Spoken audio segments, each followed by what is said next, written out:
نحمده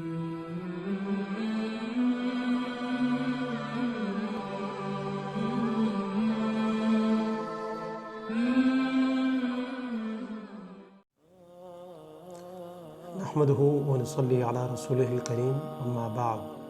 فأعوذ بالله من الشيطان الرجيم بسم الله الرحمن الرحيم كتاب أنزلناه إليك مبارك ليدبروا آياته وليتذكر أولو الألباب۔ خلاصہ سیریز میں انشاءاللہ آج ہم پارہ نمبر 8 کا خلاصہ سماعت کریں گے۔ پارہ نمبر 8 یعنی ولو اننا نزلنا، یہ 2 حصوں پر مشتمل ہے، سورۃ الانعام کا آخری حصہ اور سورۃ الاعراف کا ابتدائی حصہ۔ سورہ انعام جس کا آغاز 7ویں پارے سے ہوا تھا، پہلے ذکر کیا جا چکا ہے کہ مکی صورت ہے اور انعام کا معنی ہوتا ہے جانور اور چوپائے۔ پچھلی ویڈیو میں ذکر کیا تھا پارہ نمبر 7 کے خلاصے میں کہ مشرکین مکہ بعض جانوروں کو حلال، بعض کو حرام اور بعض کو جو ہے نا وہ یعنی بتوں کے نام پر چھوڑ دیا کرتے تھے۔ تو اللہ رب العزت نے اسی نسبت سے یہ رکھا ہے کہ یہ اختیار ان کے پاس نہیں بلکہ اللہ رب العزت کے پاس ہے۔ اور جیسا کہ پہلے بھی ذکر کیا گیا ہے کہ دین ابراہیمی کے صحیح معنوں میں وارث محمد رسول اللہ صلی اللہ علیہ وآلہ وسلم اور آپ کے ساتھی اور احباب ہیں، قریش مکہ نہیں جو مشرک ہے۔ اللہ رب العزت نے جانوروں کی حلت اور حرمت سے متعلق جو پہلا حکم دیا وہ یہ ہے کہ صرف وہی جانور حلال ہے جو شرعاً جائز ہے، یعنی جس کا کھانا حلال ہے، اور اسے ذبح کرتے ہوئے اللہ کا نام لیا جائے۔ اور ویسے جو عام اصول ہے اس کے ساتھ جو حدیث میں آتا ہے تیسرا وہ یہ ہے کہ اس جانور کا خون بہایا جائے، دم مسفوح جسے کہتے ہیں، جو ذبح کے وقت بہتا ہے۔ اور حکم ہے کہ جس جانور پر اللہ رب العزت کا نام نہ لیا جائے یا غیر اللہ کا نام لیا جائے تو حکم یہ ہے کہ وہ سراسر نافرمانی ہے، اسے کھایا نہ جائے۔ مشرکین مال و مویشی اور اپنی اولاد کو بتوں کے نام پہ وقف کر دیتے تھے، اس کا کچھ حصہ پچھلے پارے کے خلاصے میں گزرے، پارہ نمبر 7 میں کچھ ہم اس میں سماعت کریں گے۔ دیکھیں جی، عبادت کا ایک طریقہ اور اصول یہ ہوتا ہے کہ انسان جس کی اطاعت کرتا ہے اور عبادت کرتا ہے اس کے لیے اپنا سب کچھ نچھاور کر دیتا ہے، بس اوقات اپنا مال، اپنی اولاد اور گھر کے افراد اور حتیٰ کہ اپنی جان بھی۔ تو جب دنیا میں شرک کا آغاز ہوا تو مشرکین نے جہاں بتوں کے سامنے سجدے شروع کیے، وہیں جو ہے نا ان کے نام کی نظر و نیاز بھی دینے لگے۔ کھیتی کا کچھ حصہ خاص کر لیا جاتا کہ یہ حصہ جی اللہ تعالیٰ کا ہے اور یہ حصہ جی ہمارے بتوں کا ہے یا فلاں مزار کا اور دربار کا ہے۔ اس طرح جب کوئی مادہ بچہ جنم دیتی تو تب بھی یہ کہا جاتا ہے کہ جی یہ ایک اللہ کے نام پر ہے اور یہ بت کے نام پر وقف ہے۔ اب جو اللہ کے نام پر وقف کھیتی ہوتی ہے وہ اگر ٹھیک رہی اور بتوں کے نام پہ جو وقف کھیتی ہے وہ خراب ہو گئی تو پھر وہ جو اللہ کے نام پہ وقف کی ہوتی ہے وہ پھر بتوں کے کھاتے میں ڈال دیتے۔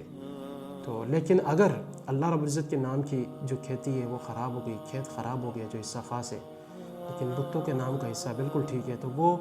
وہ حصہ اللہ رب العزت کے کھاتے میں نہیں ڈالتے تھے۔ یعنی اللہ رب العزت کو مانتے تو تھے لیکن عملاً جو ہے نا وہ اہمیت بتوں کو دیتے تھے۔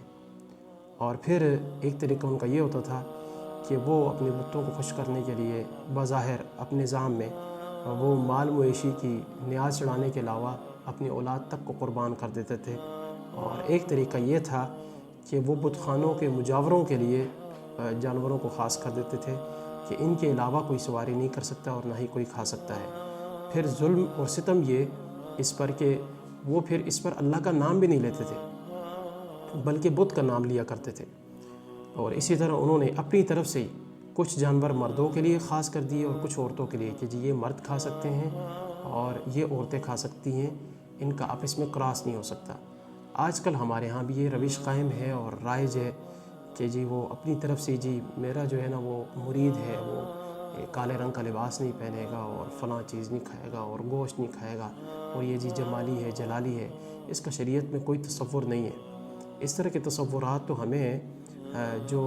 راہبین ہیں یہود و نصارہ کے ان میں نظر آتا ہے۔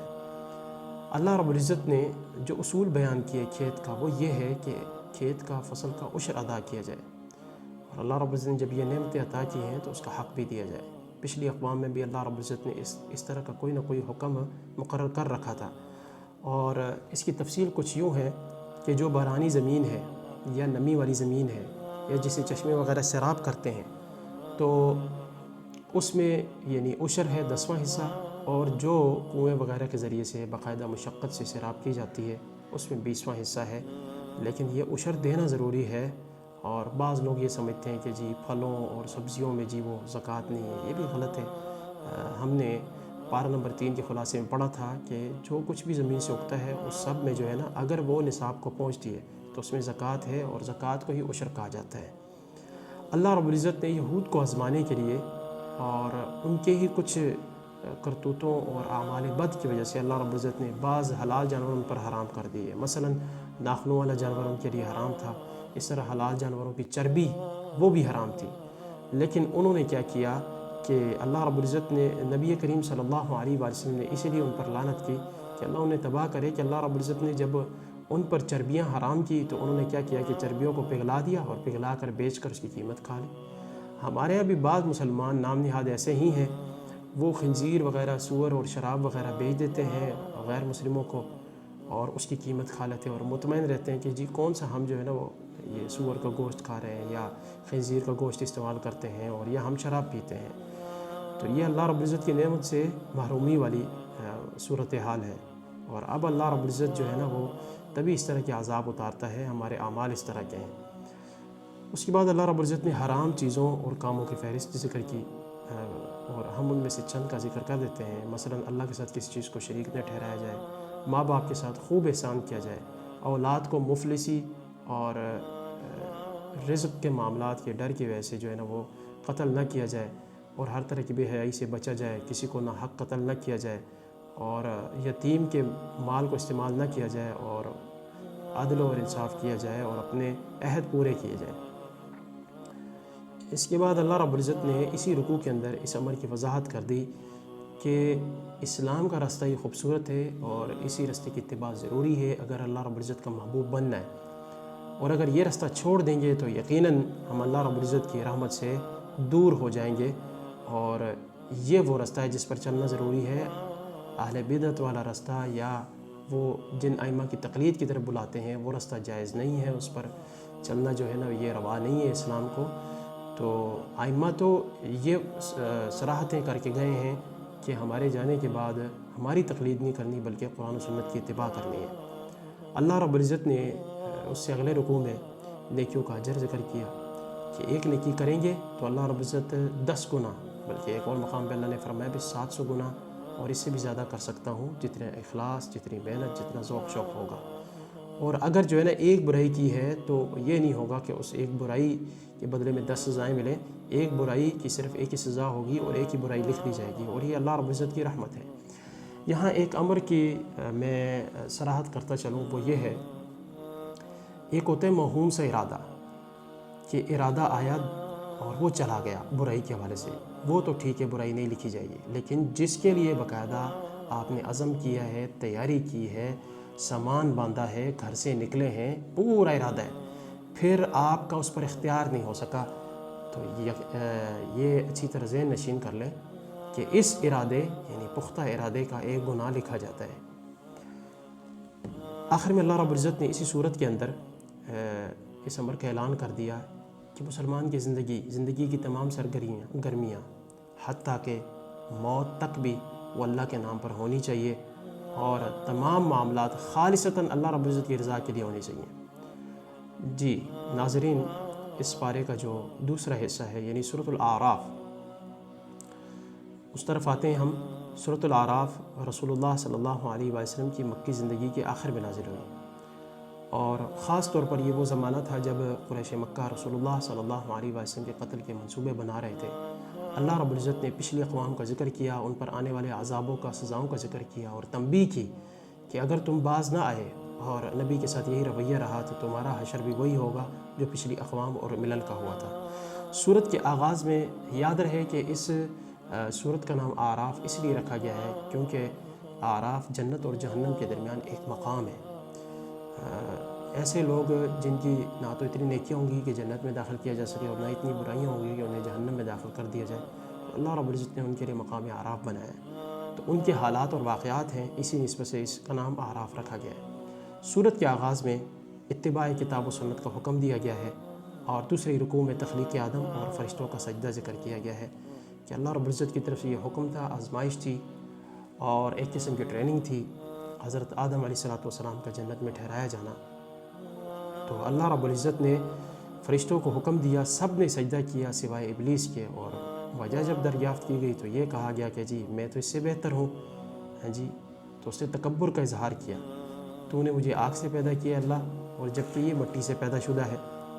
تو آگ کیسے سر بسجود ہو سکتی ہے مٹی کے سامنے؟ اللہ رب العزت نے راندہ درگاہ کر دیا، ذلیل کر کے نکال دیا۔ اس نے قیامت کے لیے مہلت مانگی، اللہ رب العزت نے مہلت دے دی، اور اس نے وجہ بتائی کہ بھی مہلت میں کیوں مانگ رہا ہوں، میں نے ہر طرف سے آ کے ان کو گمراہ کرنا ہے۔ اور اللہ رب العزت نے راندہ درگاہ کرنے کے بعد جو واقعہ ذکر کیا اس کا خلاصہ ہم آپ حضرات کے سامنے رکھتے ہیں۔ ایک تو یہ ٹریننگ تھی، پہلی بات آدم و حوا کے لیے علیہم السلام۔ دوسری بات کہ حضرت آدم علیہ السلام کو یہ سکھایا گیا تھا کہ دنیا میں بھی جا کر اگر آپ اللہ کی اطاعت کریں گے تو جنت ہمیشہ کے لیے آپ کو مل جائے گی۔ اور تیسرا سبق یہ ہے کہ جنت کے اندر صرف ایک ہی چیز حرام تھی، وہ ہے اس درخت کے قریب جانا، باقی ساری چیزیں حلال۔ تو یہ اشارہ تھا کہ دنیا کے اندر بھی آپ کے لیے زیادہ تر چیزیں حلال ہوں گی، چند چیزیں حرام ہوں گی، لہذا چند جو حرام چیزیں ان سے آپ نے بچنا ہے۔ چوتھا سبق کہ گناہ کے انجام کا عملی تجربہ کروایا اللہ رب العزت نے۔ اور پانچواں سبق ابلیس کی اصلیت دکھائی کہ یہ انسان کا دشمن ہے، لہٰذا اسے دشمن سمجھو اور اس کی سازشوں سے بچ کر رہو۔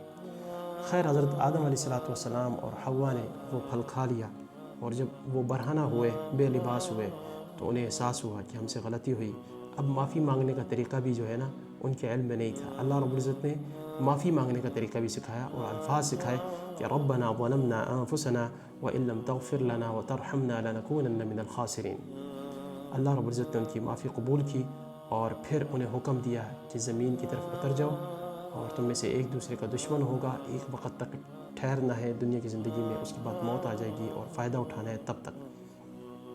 اللہ رب العزت نے اگلے رکوع میں انسان کا امتیاز، بہت سے امتیازات ہیں، ایک امتیاز یعنی لباس کا ذکر کیا کہ یہ لباس زینت ہے، خوبصورتی ہے، عزت کا باعث ہے، ایک انسان کی پہچان ہے۔ تو حکم ہے کہ بھی اس لباس کا تم نے خیال رکھنا ہے، کہیں ایسا نہ ہو کہ جس طرح تمہارے والدین کو آدم و حوا کو علیہم السلام شیطان نے بے لباس کر دیا، کہیں تمہیں بے لباس نہ کر دے، تو وہ تمہیں نظر نہیں آتا، نہ ہی اس کا قبیلہ اور اس کے افراد اور اس کے چیلے نظر آتے ہیں۔ لہٰذا ایک ایسا دشمن جو نظر آتا ہے اور جس کی جو ہے نا یعنی کارگزاریاں وہ سامنے ہیں، اس سے بچنا پھر بھی آسان ہوتا ہے، لیکن جو دشمن نظر ہی نہ آئے اور پھر یہ بھی پتہ نہ ہو کہ اس کی چالیں کیا ہے، تو اس سے چکنا رہنا زیادہ ضروری ہے۔ تو آج جو ہے نا لگتا ہے شیطان اپنی کامیابی پر پورا اتر آیا ہے، اور وہ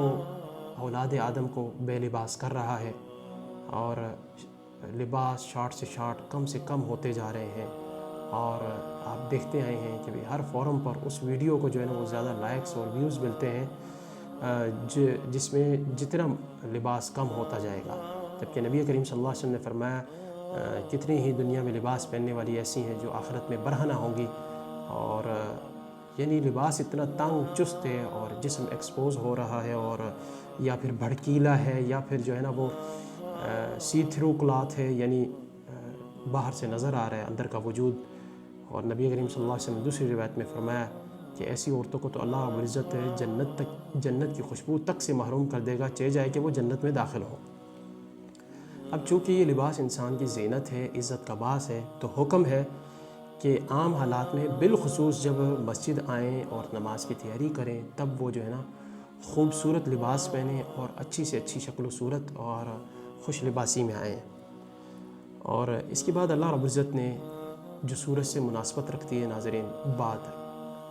اعراف سے، اس کا ذکر کیا کہ اصحاب اعراف یہ وہ لوگ ہیں، نہ اتنی نیکیاں کہ جنت میں داخلہ مل جائے اور نہ اتنے گناہ کہ جہنم میں داخل کر دیا جائے، تو یہ جنت اور جہنم کے درمیان ہوں گے۔ اور جب یہ جنتیوں کو دیکھیں گے تو دعا کریں گے، حسرت سے دیکھیں گے، اور جب جہنمیوں کو دیکھیں گے نفرت سے منہ پھیر لیں گے، اور جہنمیوں سے کہیں گے کہ ہاں بتاؤ کہ تم ہی تھے نا، تم کہتے تھے ان جنتیوں کے بارے میں کہ یہ تو حقیر ہیں اور انہیں اللہ رب العزت کی رحمت نہیں مل سکتی، تو دیکھو یہ اللہ کی رحمت سے جو ہے نا جنت میں داخل ہو رہے ہیں، اور تمہارا مال و دولت تمہارے کسی کام نہیں آیا۔ اللہ رب العزت جب ان کی یہ کیفیت دیکھے گا کہ یہ جنتیوں سے محبت کرتے ہیں اور جہنمیوں سے نفرت کرتے ہیں، تو اللہ رب العزت انہیں پھر بالآخر جنت میں داخل کر دے گا۔ یہاں اللہ رب العزت نے جنت کا ذکر کیا، شیطان کی چالوں کا ذکر کیا، تو جو اصل مقصد ہے جس پر سب سے زیادہ زور دیا اللہ رب العزت نے، وہ ہے اللہ رب العزت کی عبادت اور اطاعت۔ چنانچہ عبادت اور اطاعت کا اللہ رب العزت نے حقیقی سبب بیان کیا کہ سب کچھ اسی کا پیدا کردہ ہے، آپ کا وجود بھی اسی کا پیدا کردہ ہے، اسی کی تخلیق اسی کا شاہکار ہے۔ تو پھر جب ایک بندہ ایک کمپنی میں ملازم ہے اور کمپنی کا مالک آنر جو ہے اس نے سب کچھ بنایا ہے، تو لازم بات ہے اس کی اطاعت کرے گا۔ تنخواہ لیتے سمے اس کے ذہن میں یہ بات بھی ہوگی کہ میں نے کتنی اطاعت کی ہے اور کتنی بات مانی ہے۔ تو یہاں یہ صرف مثال یعنی سمجھنے کے لیے دی گئی ہے، حقیقتاً اس مثال کا موازنہ نہیں ہے اللہ رب العزت کی ذات کے ساتھ۔ تو اللہ رب العزت جس نے سب کچھ پیدا کیا ہے، تو یہاں اس کی اطاعت نہ کی جائے اور نافرمانی کی جائے۔ اللہ رب العزت نے حکم دیا کہ عبادت اور اطاعت کی جائے اور اس کی نافرمانی نہ کی جائے، اور نافرمانی کرو گے تو اللہ رب العزت نے اس صورت کے اندر بالخصوص 6 اقوام کا ذکر کیا ہے مشرکین مکہ کے سامنے۔ 4 کا ذکر اسی پارے کے اندر آتا ہے، پارہ نمبر 8 کے اندر، اور 2 کا ذکر انشاءاللہ جو اگلی ویڈیو ہے پارہ نمبر 9 کا خلاصہ اس میں آئے گا۔ تو جو 4 اقوام ہیں ان کا مختصراً آپ کے سامنے ذکر کیے دیتا ہوں۔ معذب اقوام یعنی جن پر عذاب اترا ہے، ان میں سے پہلی ہے قوم نوح علیہ السلام، نبی بھی ہیں، رسول بھی ہیں، برگزیدہ پیغمبر، اور اللہ رب العزت کے انتہائی قریبی کہ جن کی بیوی بھی ایمان نہ لائی اور ایک بیٹا بھی ایمان نہ لایا۔ اس قدر آزمائش کے 950 سال تبلیغ کی اور یہ عرصہ گزار دیا۔ اس دوران قوم مذاق اڑاتی، ٹھٹھا کرتی، ان کے ساتھ قوم کے کمزور لوگ تھے اور وہ تگڑے تھے۔ تو جب کشتی بنانے کا حکم دیا گیا تو تب بھی جو ہے نا سرداروں نے مذاق اڑایا۔ بالآخر اللہ رب العزت نے کیا کر دیا کہ ان سب کو غرق کر دیا، اور نوح اور ان کے متبعین علیہ السلام سب کو اللہ رب العزت نے بچا لیا۔ دوسری قوم جس کی اللہ رب العزت نے مثال دی وہ ہے قوم عاد۔ قوم عاد قرآن مجید کے اندر دیو ہیکل اور مضبوط قوم کے حوالے سے مشہور ہے، اور جب انہوں نے سرکشی کی تو اللہ رب العزت نے انہیں جو ہے نا وہ حضرت ہود علیہ السلام کی زبانی توحید کی دعوت دی، لیکن یہ سرکشی کرنے لگے اور باز نہ آئے اور باپ دادا کا حوالہ پیش کیا، تو اللہ رب العزت نے انہیں بھی تباہ و برباد کر دیا۔ تیسری قوم ہے قوم ثمود۔ قوم ثمود بھی وہ قوم ہے جنہوں نے اپنی طاقت کا غلط استعمال کیا، اور حضرت صالح علیہ السلام سے جو ان کے نبی ہیں ان سے مطالبہ کیا کہ جی اونٹنی آئے اور اس طرح دودھ دے اور اس کا بچہ بھی ہو۔ یہ معجزہ دیکھنے کے باوجود وہ ایمان نہیں لائے، بلکہ الٹا جو ہے نا وہ جو اونٹنی ہے اس کی پونچھیں کاٹ دیں اور اسے مار دیا۔ تو پھر زلزلے نے انہیں پکڑ لیا اور وہ گرے پڑے رہے۔ اللہ رب العزت نے انہیں بھی تباہ کر دیا۔ اور چوتھی قوم ہے قوم لوط۔ لوط علیہ السلام جن کا حضرت ابراہیم علیہ السلام کے ساتھ کوئی نسبی رشتہ بھی تھا، ان کی قوم کے اندر دیگر برائیوں کے ساتھ ایک ایسی برائی جو پچھلی اقوام میں نہیں تھی اور جس کی یہ خود موجود ہے، اور وہ ہے مردوں کے ساتھ جنسی خواہش کا پورا کرنا، تکمیل کرنا۔ تو اللہ رب العزت نے نبی کو بھیجا اور نبی نے سمجھایا کہ جو خواتین ہیں، عورتیں ہیں، ان سے فطری ضرورت پوری کی جائے، جو فطری طریقہ ہے اور فطری امر ہے، تو تم یہ کام نہ کرو۔ تو قوم نے الٹا مذاق کیا، تانہ زنی کی اور کہا کہ جی یہ بڑے پاک صاف بنتے ہیں، پاک باز بنتے ہیں، انہیں یہاں سے نکالو۔ تو اللہ رب العزت نے پھر کیا کیا کہ انہیں عذاب میں مبتلا کر دیا، اور عذاب بھی اتنا کڑا کہ اللہ رب العزت نے پہلے اس بستی کو اٹھایا، آسمان پر لے گئے، وہاں سے زمین پہ دے مارا پٹخا، اور اس کے بعد اس پر بس نہیں کی بلکہ اللہ رب العزت نے آسمان سے نوکیلے پتھر اتارے جن پر نشان لگے ہوئے تھے کہ یہ فلاں فلاں کو لگے گا، اور اللہ رب العزت نے اس قوم کو نیست و نابود کر دیا۔ اللہ رب العزت سے دعا ہے کہ وہ قرآن و سنت پر عمل کرنے کی توفیق عطا فرمائے۔ وما علیہ الا البلاغ۔